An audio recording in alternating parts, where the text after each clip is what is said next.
நம் மூதாதையர்களின் பற்கள் வெண்மையாக இருந்ததில்லை. அவர்கள் அனைவரும் வெற்றிலை போடும் பழக்கமுடையவர்களாக இருந்தனர்.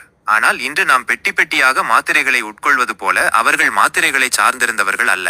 இதற்கு காரணம் வெற்றிலை போடும் பழக்கத்தில் பல நோய்களுக்கு தீர்வு இருந்தது. வெற்றிலையின் மருத்துவ பயன்கள்.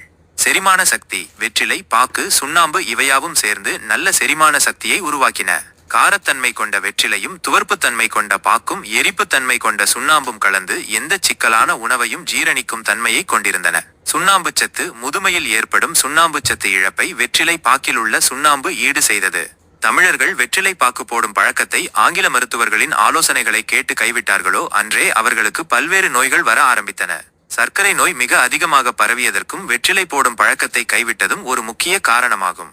வெற்றிலை போடும் இந்த ஆரோக்கியமான பழக்கத்தை ஒழிப்பதில் ஆங்கில மருத்துவர்கள் மும்முரமாக இருந்தார்கள் என்றும், இந்த பழக்கம் இருந்தால் அவர்களுக்கு வருமானமே கிடைக்காது